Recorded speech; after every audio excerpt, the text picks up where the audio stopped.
am a cosmetologist. My name is Mindy Mosca. To address the, forgive me for not have, I don't have the number in front of me, but, no, I do, the 5677 with the braiding. The thing that, my major concern with it is that we bring it to a cultural level, but it doesn't, the bill doesn't read for braiders only, for people that were born to braid. It opens it up for anyone who touches the head. I've been in the cosmetology industry since the 80s, and I'll share this with you because I don't think everyone's familiar, but within the first 5 weeks of school, what's taught, whether you're, actually we teach braiding the first day, just a couple of braids, but what's taught is hygiene, ergonomics, how they're going to protect their body so there's longevity in what they do for a living. Nonverbal communication, verbal communication. We're in a time where people need to be trained to speak, to sell themselves. Personality, teamwork, ethics, bacteria, growth of bacteria, viruses, external parasites, infection, immunity, sanitation, disinfectant, sterilization, infection control guidelines, bleeding, wounds, burns, choking, fainting, eye injuries. That's the first 5 weeks of beauty school.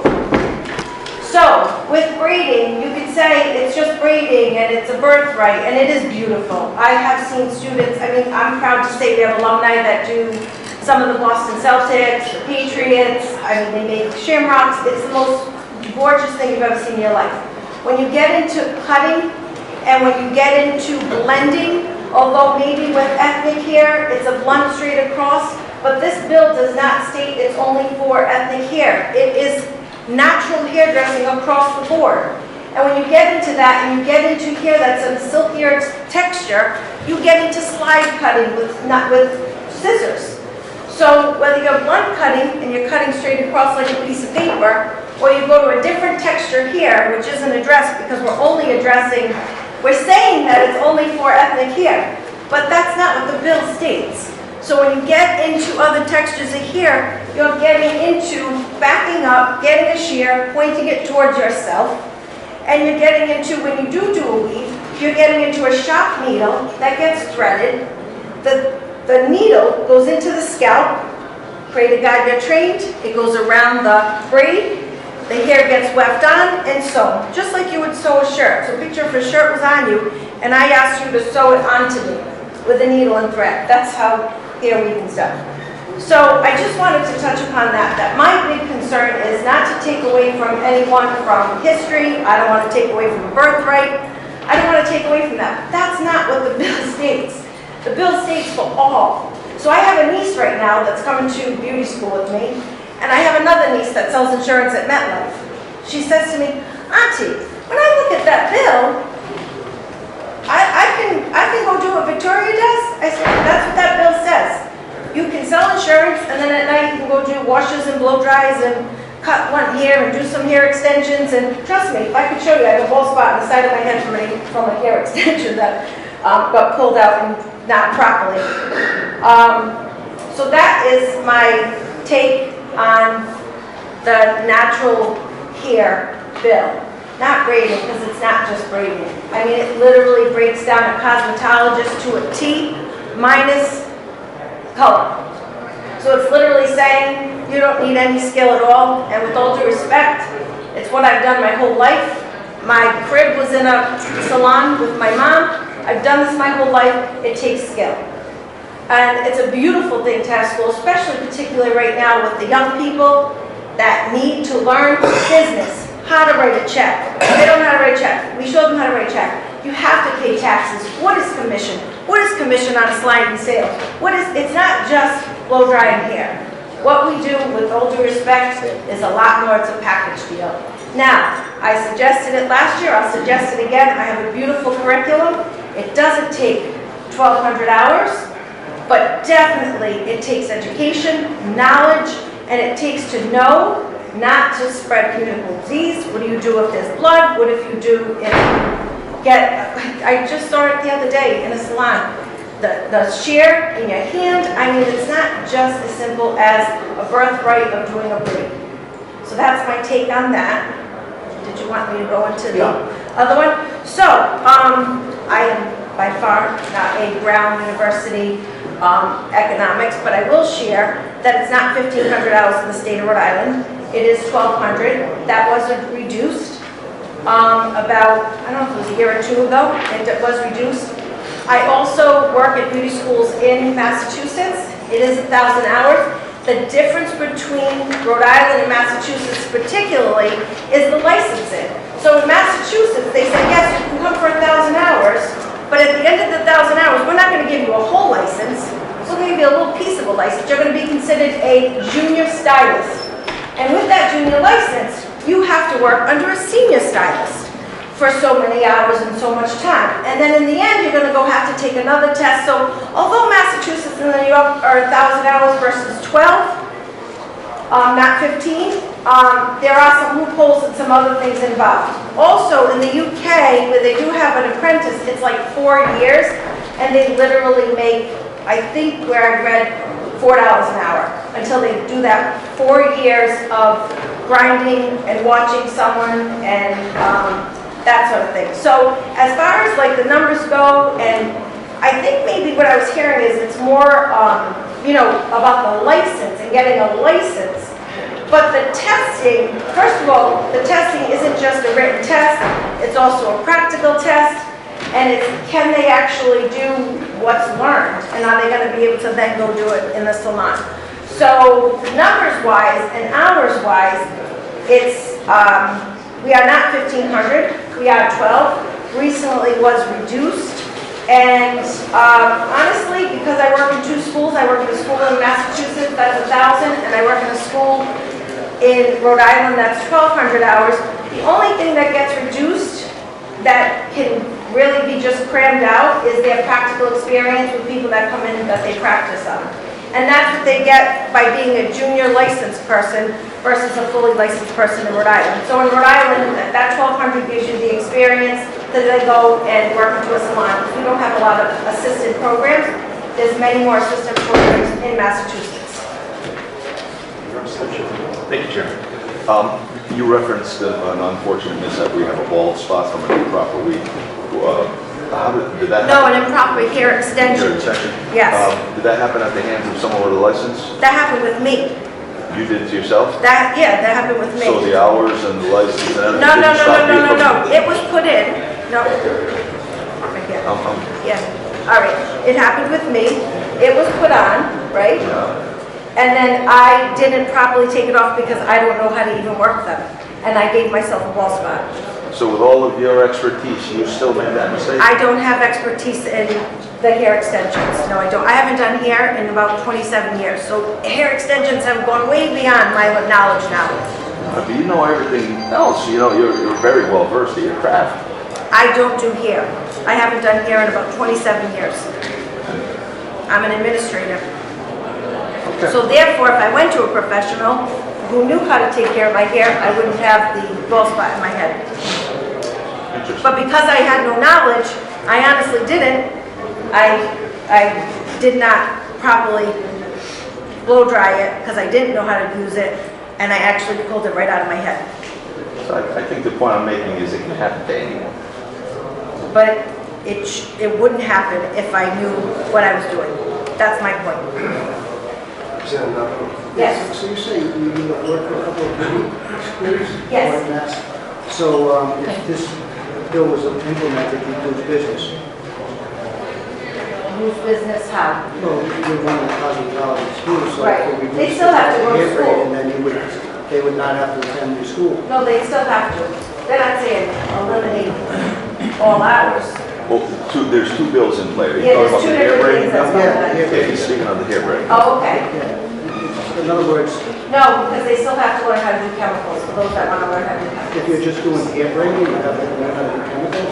Well, it's not just hair braiding, it's natural hair dressing. There's one bill that's just for hair braiding that just wants people. But it's not just the hair braiding, sir, I'm sorry. With all due respect, it doesn't say hair braiding, it says natural hair dressing. Okay, so if the language just changed in the bill, and it just said hair braiding, you Yeah. wouldn't have a problem with it? No, I still could teach chemicals, I would teach chemicals all day long, because you've got to deal with bleach, peroxide, and all the chemicals. I just think it would be a shame. Yep, Any other questions for Ms. Mossman? I'm sorry? I said, is there any other questions of Ms. Mossman? Thank you very much. Thank you. Let's go to Michael Galvin. Good afternoon. And I'm here to offend or to, for National Hair Braiding. My name is Michael Galvin. I've been a hairdresser for 42 years. I basically opened up the first Paul Mitchell schools in the country, opened up over 100 of them all over the country. I owned 17 schools at one time with Paul Mitchell. I opened up the Abate Institutes in New England. And then basically I decided to go on my own and open up my own Michael K. Galvin Junior Business Institute. I'm here tonight, by my friends calling me, telling me that this bill was coming down. And I feel that the most important part of natural hair braiding is that the people that are going to be doing it are being taught right. That they have, the capabilities of sanitation. That there was some kind of a licensing to go along with that. If you're going to at least give it to them, and that's what they're going to have, there should be some type of education that goes with it. Not that it's because of being black or being in, that we have people in my school that braid hair that are white, Spanish, black, it does not matter, of a color or anything of that sort. But I feel that the education is what makes a successful braider or hairdresser. And without that education, I think that if this bill was going to go, it should have education along with it. It shouldn't just be a braiding salon, because they will be using scissors. There will be things that will be put down. There'll be extensions put on. They do make all different types of extensions. There are hundreds of companies out there that make extensions. The thing is that education should be part of braiding. If you're going to put that bill through, make it where education is part of it. No matter what the hours would be, what the fair amount of hours would be, but it should be education with the braiding. That way there's no challenges, and there's no challenges as far as damage, or people are taught correctly. That's how I feel about the braiding bill. As far as the gentleman that spoke up here, I think his knowledge, he is not in tune to what's going on in the beauty business. I've been a hairdresser for 42 years. I opened up many schools all over the country, schools from 2,200 hours down to 1,000 hours. There is no part, when our bill was reduced from 1,500 hours to 1,200 hours, you were cramming a 32-chapter book of education into 1,200 hours, which even made it more difficult. The biggest thing is that education is the most important part in the beauty business. Sanitation, cutting, you cannot just, and when I came out of beauty school, I was making $1.65 an hour. My father thought I was the craziest guy in the world to even get into this business. But I started from nothing, and I built the business up, and my love is education. And teaching these students to come out of school right, to make the proper money, to make the world a better place.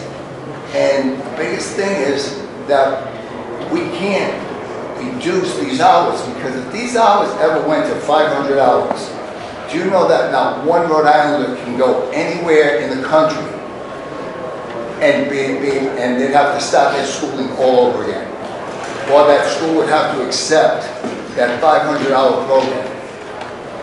It would literally take a Rhode Islander that was going to move to another state for whatever reason and not able to even have the ability to do their career that they were taught in Rhode Island. So, yes, we're only 1,200 hours. And you know, we're not 2 years, we're only 9 months for full-time. Yes, for part-time, it is a year and a half. But it isn't 2 years of school. It isn't $15,000 a year. His numbers are totally wrong on what schools charge. So he still has to do a lot of homework before he presents this bill, because it is not even close to what is what's real and what's happening out there. And I opened up a school to make hairdressers successful, trained correctly, and to do great work. And that was my thing. I've been an educator for 42 years. I'm a salon owner. I still do hair after 42 years. I still proper sanitation, proper hairdressing. I educate myself yearly. I have to do 12 CEUs every year just to be an educator in my school.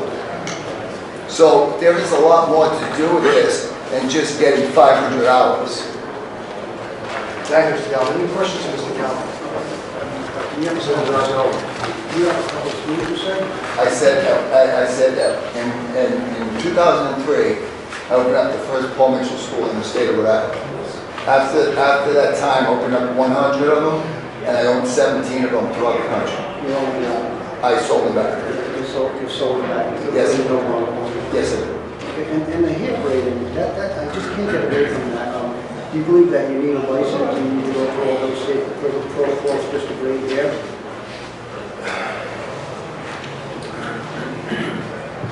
Yes, I think that there are certain things that should be addressed within braiding hair. The reason why I ask that, because I live in Jamaica and my niece, they have their hair braided, and I was talking to the young lady that did it, they was passed down through generations, and I don't think, I had asked her about that, and she said she didn't need any safety courses at all. She just does that for a resort. It's something that she does, and she does it routine year after year. I've been to the resort twice, and I've seen it twice. I have yet to see anybody or hear anybody complain about their hair falling off, their hair coming in late, their hair, you know, any dangers or anything like that. And I just can't get past that. You would actually need a license to actually do hair braiding. Well, I think there's more to it as far as safety. And it's not just hair braiding, it is a safety part of learning hair braiding and doing it correctly. Because there are people that are not appointment center, or people that want to learn it. Where are they going to go to learn it? They should be able to have the opportunity to learn that. And there's many students that have been taught that from the day they were born. And they teach some of our students. And our teachers that are capable of doing that, they come from Spanish descent, you know, all different descents, they teach their schools. Or should they be required to have a license and pay for a whole school? What was it, $1,500 a school to get to braid hair? No, I think there should be some sort of restrictions as far as how many hours it should be. There can be easier program that can be built around hair braiding. Hair braiding is something that's going to be big. Any other questions, Mr. Galvin? Thank you very much. Next one is Savino. Nothing on the schools. On the school side, you said about the rating about the schools, anything about the schools? No, nothing. Thank you. Thank you. Savino? Hello everyone, my name is Sabino McQualley. I am a licensed cosmetologist, but for the past 25 years I've actually been working as a salon consultant. So what that actually means is I walk into salons, thousands of them, probably visited with 5,000 hairdressers in my career. And what I can tell you is a little bit about what that's like. Walking into these salons, I can tell you this, that sterilization and of their tools and of their workstation is something that's very important for the client experience and also for the public safety. So that's kind of one point I want to make, and I'm going to be real brief. The second point I like to make is licensed professionals sometimes are the first to notice some type of illness in a client. It could be a mole, or that it's changing colors, or it could be some kind of lesion on the scalp. And at times, I really believe this, I mean, it's been known that hairdressers or cosmetologists or professionals actually save lives at times. And the reason for this is because they've been trained this in their school prior to becoming a hairdresser. So I think that's very important to know, especially when it comes to public safety. I'm not claiming they're doctors by any means, but I think they're the first to notice that something isn't normal. That's what they're trained on. They can tell that something isn't normal. And they can actually advise that client to seek medical attention. And the last thing I'm going to talk about real quick is maybe a question. It's, if this happens, especially on the braiding bill, we're talking about the braiding bill here, how can we be certain that that is all that's going to be happening in these establishments? Because let's face it, we all know that if you open this up, there are always, I'm not saying everyone, but there's always a couple of bad apples in the bunch. And they can find some loopholes. When it comes to public safety, you know, how can we make sure that they're not bringing in other services that do require a professional license to create those services? So with that being said, I believe this. I think if that's going to happen, and we will probably have a lot of confusion when it comes to public safety, when it comes to the public. So that's what I have to say. Do you have any questions? Chairman, I don't have a question, but I just want to acknowledge something you said. In fact, just for the edification of this committee, I actually had a spot in the back of my scalp that my hairdresser noticed was changing over the course of several months. It's right here. I couldn't see it, and sure enough, I went to a dermatologist, and it was a precancerous spot that needed attention. I could feel it, but I had no way to see it. So there is some truth to what you say. One quick question. When you go to a barber's license, can he have unlicensed people cutting his hairs? To be quite honest, I don't know the answer to that question. What I do is, I don't know any of those licensing things. I'm just, when I go into salons, my job is to help them grow their business. I'm a business development manager, so I work with them, with their people to help them grow their business. Yes, sir. In your work or in your consultancy, do you know if there is any set standard for perhaps a proficiency exam? We're talking about, we're comparing knowledge that's perhaps firsthand to structured training for something that someone has already acquired. Is there some type of proficiency exam where you can thereby show your ability to perform a specific type of process, such as braiding? I think I would defer that question to Ms. Mosca because she probably has more information on that. Okay. All right, sorry, I can't answer that Yeah, question. thank you. Yes, Chairman. I just, relative to, and I understand the spots and the lumps and whatnot on the scalp that may be picked up. But most folks learn about that at some point, especially if they're prone, like the Irish, to skin cancers. We know the ABCs. We know to look for. Our doctors check us out. I don't go to the barber with the expectation of a cancer diagnosis. Nor should I. So while that's an added plus, I think it really is outside the purview of anyone, licensed or unlicensed. Okay. This young lady mentioned that something happened to her, and if it wasn't for her hairdresser, that maybe she would have not noticed that. Okay? They do learn in school about these things that are not normal, to observe things that are not normal on the skin. So, Was that in high school though? you may literally. I don't think you learn it to the extent that they learn it in cosmetology school. No disrespect. Okay, so I would think that maybe if you would like, you could maybe spend some time in the cosmetology school and really observe what they actually do. Yeah, I have actual doctors for that, so I don't need cosmetologists. Oh, that's how you feel, sir, so I don't know how else. Jim, may I say something? I mean, you know, I go to the hairdresser probably every 6 weeks, and, you know, she watched it and watched it. She didn't say, you have cancer, but she said, this is changing, I'm going to keep an eye on it. And eventually, you know, it didn't need attention, so I think that's the argument. I didn't expect her to say it's a pre-cancer, but it was. Representative Hawkins. Just a quick question. You're a consultant for beauty salons, hair salons. Whereabouts? Rhode Island, nationwide, All, New England. all I represent New England. in the city, all over? Yes, I just got one more question. yes, sir. When you go to cosmetology, you learn about the dyes and this and that. Are the dyes the same ones you buy, that you can buy and somebody can dye their hair themselves? Absolutely not. It's entirely different. Every manufacturer has different standards, different ways to apply the dye, as you say. That's the term. That's okay, it's a hair color. There's different types of precautions you have depending on. You can only put XML heat on a certain brand. Certain brands can have no heat. So if you're using this incorrectly, you could have lesions, you can burn someone's scalp. So there are, manufacturers have all different types of directions when it comes to that. Any other questions?